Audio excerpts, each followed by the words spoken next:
इसको आयु रेखा कहते हैं। ठीक है। ये जीवन रेखा है। इस रेखा के द्वारा जीवन का ज्ञान किया जाता है। ये 100 वर्ष की रेखा होती है जो यहाँ से निकल करके और मणिबंध तक जाती है। किसी का नहीं मिलते ना, नहीं। जिस प्रकार किसी के अंगूठे निशान मिलते ही नहीं है, इसी प्रकार हस्तरेखा भी नहीं मिलती है। एक ज्योतिष है, नाड़ी ज्योतिष, वो खाली अंगूठा ही लेते हैं ऐसे निशान, उसी से तुम्हारे पूर्व जन्म की बात भी बता देते हैं। जैसे हमारे घरों में पंडित आते हैं शुभ कार्य के लिए, तो हम कैसे पता करें ये कार्य सही चल रहा है? जैसे कोई भी पूजा चल रही है हमारे घर में किसी पंडित जी के द्वारा, तो कैसे पता करें हम कि ये काम सही कर रहे हैं या गलत कर रहे हैं?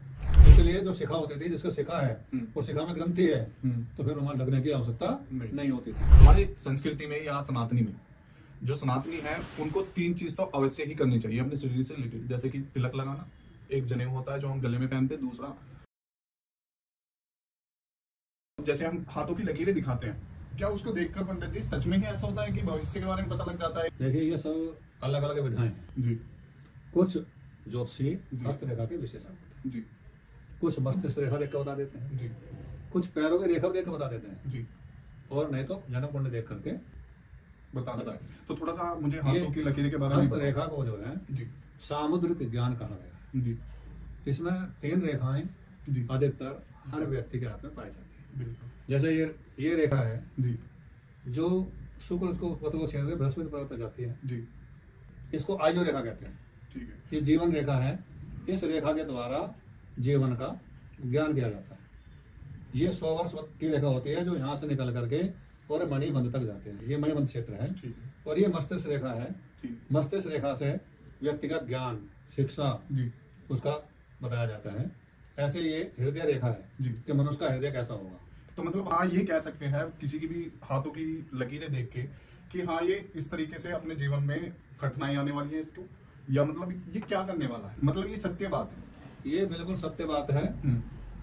हमारे विश्व में कितने मनुष्य होंगे जी, लेकिन किसी के अंगूठे के वो निशान मिलते हैं, किसी का मतलब नहीं, किसी का नहीं मिलते ना। नहीं। जिस प्रकार किसी के अंगूठे निशान मिलते ही नहीं है, इसी प्रकार हस्तरेखा भी नहीं मिलती है। जी। इसलिए परमात्मा ने जो बना के भेजा है जी। वो बिल्कुल सत्य है। जी। और ऐसे ज्योतिषी भी हैं जी। जो आपकी हस्तरेखा देख करके जी। तुम्हारे जन्म का तारीख, जी। जन्म का महीना, जन्म का सन जी। और तुम्हारा जन्म समय मिनटों और सेकंडों में भी लिख कर दे देंगे। हाँ कि आप इस दिन आपका जन्म हुआ। हाँ। तो मुझे थोड़ा सा ये भी और बताइए। उससे ये बता देंगे कि तुम्हारे माता का नाम क्या है जी। और पिता का नाम क्या है। DNA टेस्ट भी कर सकते हैं।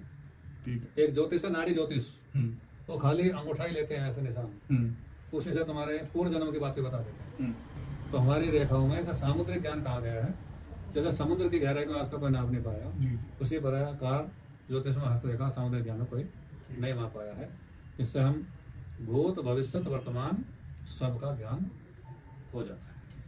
तो मुझे ये बताइए आप, जैसे मतलब ज्यादा नहीं, मैं शॉर्ट में पूछना चाहूंगा आपसे, जैसे हमारे घरों में पंडित आते हैं शुभ कार्य के लिए, तो हम कैसे पता करें ये कार्य सही चल रहा है? जैसे कोई भी पूजा चल रही है हमारे घर में किसी पंडित जी के द्वारा, तो कैसे पता करें हम कि ये काम सही कर रहे हैं या गलत कर रहे हैं? देखिए, उसके लिए तो जी। पहले स्वयं को कुछ ज्ञान जुटाना पड़ेगा। जी। नहीं तो जो जिस व्यक्ति को लाओगे उसे विश्वास से लाओगे, जी। और विश्वास, उसके प्रति श्रद्धा विश्वास नहीं है जी। तो वो जो कर रहा है गलत, वो भी फलीभूत नहीं होने का। जी। उसके लिए हमें स्वयं को थोड़ा बहुत ज्ञान जरूर सीखना चाहिए। हम सनातनी हैं, सनातन के हिसाब से हमें थोड़ा बहुत विचार करना चाहिए। जैसे कि आप सनातनी अभी बोल रहे हो, तो थोड़ा सा सनातनी के बारे में बताइए मुझे। मतलब जैसे ये हमें पता है कि अद्भुत है, अनंत है, सनातनी है, तो इसका क्या मतलब है? थोड़ा सा बस ये सनातन का मतलब है जो कभी भी नष्ट ना होने वाला हो, जी, जो चला ही आ रहा हो। तो पंडित जी से जानेंगे, जैसे हमारी सनातनी में होता है तिलक लगाना, चोटी रखना और तीसरा जनेऊ, तो उसके बारे में बात करने वाले हैं। चलिए जानते हैं थोड़ा सा इसके बारे में, बताइए गुरु जी। देखिए, जो तिलक है जी। वो हमारे जो मस्तिष्क में यहाँ लगाया जाता है। जी। क्यों लगाया जाता है? ये लगाया था चंदन। यहाँ से ही तीसरा नेत्र माना गया है। जी। तीसरे नेत्र को ठंडक प्रदान होती रहे, उसकी रक्षा होती रहे। हम शरीर को ढकने के लिए वस्त्र धारण करते हैं। बिल्कुल। उसी प्रकार चंदन का लेपन करते हैं ताकि हमारा दिव्य नेत्र में रोशनी पड़ती रहे दिव्य तेज के लिए। जी। तो चंदन जरूर लगाना चाहिए, जिससे हमारा ये मस्तिष्क है ठंडा रहे और हम अच्छे से विचार कर सकें, अच्छे चीज को नियंत्रण में रहे। और फिर दूसरा चोटी के बाद और शिखा, जी, शिखा रखनी बहुत जरूरी है। जी। क्योंकि ये हमारा ब्रह्म स्थान है। जी। इसी में सारा ज्ञान समाहित है। जी, बिल्कुल। इसकी रक्षा के लिए हम शिखा रखते हैं। जी। जैसे तन की रक्षा के लिए वस्त्र रखते हैं, जी। उसी लिए इस स्थान के लिए शिखा रखते हैं। जी। तो उसमें लिखा हुआ है कि हे चिद रूपिणी महामाये दिव्य तेज समन्विते तिष्ठ देवी शिखा मध्य तेजो वृद्धि पुरुष में, कि हमारा दिव्य ज्ञान है वो हमारे अंदर समाहित रहे, बाहर ना जाए, इसकी रक्षा हो और हमारे चेहरे पे ओज हमेशा बना रहे, तेज बना रहे, चमक बने रहे। तो तीसरी यज्ञोपवीत जनेऊ बोलते हैं, हमारे यहाँ की भाषा में जनेऊ बोलते हैं, वैसे वो यज्ञोपवीत संस्कार है। उसमें यज्ञोपवीत संस्कार होता है जो गुरु के द्वारा होता है, तभी वो शुद्ध ब्राह्मण माना जाता है जब उसका यज्ञोपवीत संस्कार हो जाता है। और उसी से उसकी शिक्षा दीक्षा प्रारंभ होती थी, उसी में ब्राह्मण को गायत्री मंत्र की दीक्षा प्राप्त होती है, उसी से वो संध्या करनी सीखता है और वहां से उसका ब्राह्मण का मानो दूसरा जन्म माना जाता है, क्योंकि ब्राह्मण को द्विज कहा है। इसके द्विज माने दो, इसके दो जन्म होते हैं, क्योंकि जन्म से कोई ब्राह्मण नहीं होता है, जन्म से कोई क्षत्रिय नहीं होता है और जन्म से कोई शूद्र भी नहीं होता है।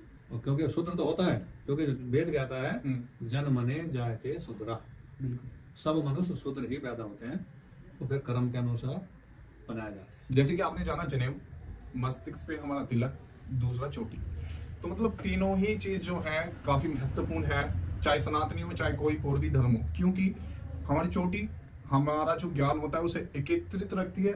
मस्तिष्क पे जो तिलक हो गया वो क्या करती है, जो हमारा कभी मन इधर भटक रहा है, कभी मतलब हमारा जो माइंड डिस्टर्ब रहता है, गर्म रहता है, तो उसको ठंडा करने के लिए हम तिलक लगाते हैं। दूसरा जो जनेऊ है वो इस तरीके का काम करती है, हमें सुरक्षित रखती है, वो मंत्रों के द्वारा उसका यज्ञोपवीत संस्कार होता है, जिससे हमें कोई भी हानि नहीं होती है। आज्ञा लेता हूँ, दूसरी वीडियो मिलता हूँ इसी तरीके की, और जानेंगे किसी दूसरी चीज के बारे में जो काफी महत्वपूर्ण होगी अपने जीवन से, संस्कृति से संबंधित।